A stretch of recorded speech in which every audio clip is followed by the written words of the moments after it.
Alright, today we're going to talk about counting in base 4. Base 4 meaning you're looking at your time signature, the bottom number here is 4.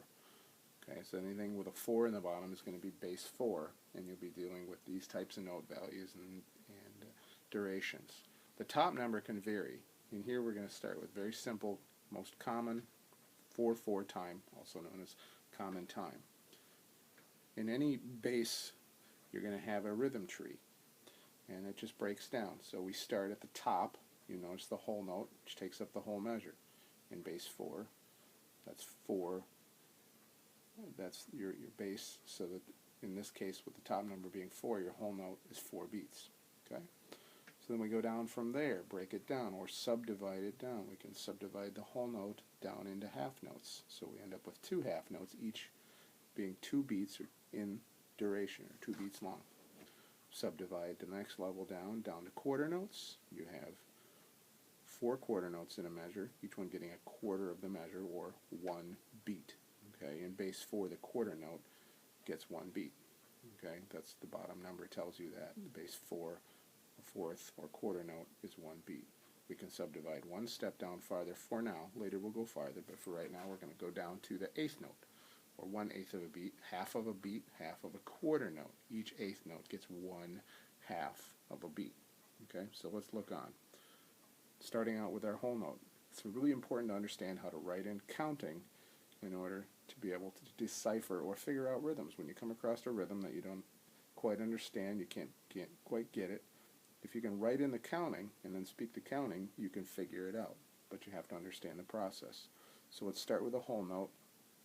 Anytime you're writing and counting, you want to look at your time signature. And if we're in 4/4 right now, you're going to need to make sure that you have 1, 2, 3, 4 all accounted for. So all those numbers should appear somewhere in the measure. And a good rule of thumb is that the first thing in the measure, note or rest, is always 1. So start, sometimes if you've got multiple measures that you need to figure out, just go in each measure and find the first note or rest and put 1 over the top of it, and then work from there. So a whole note, you go 1, 2, 3, 4. Notice the line connecting the 4 numbers. That shows us that that note is held in duration, so it's held out. Next to that, we have a whole rest, which hangs from the line. Again, we still need to have all 4 numbers, 1, 2, 3, 4. We just put them in parentheses to show us that that's silent. We don't count that out loud. We don't play that. There's no sound going on there. Okay, so let's subdivide the whole note down now into a half note. Again, we need to have all 4 numbers in each measure. First thing is 1. In this case, it's a half note, which we know in our 4/4 time in base 4, a half note gets 2 beats. So I write 1, 2, and I connect it with a line because it's a duration. It lasts for 2 beats.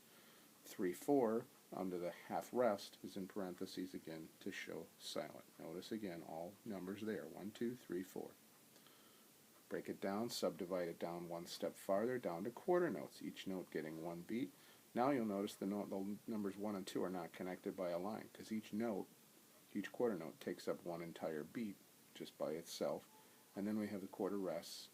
And there I put them 2 together in parentheses because they're in succession, and they're beats 3 and 4, and they're silent, they're rests, so they're in parentheses.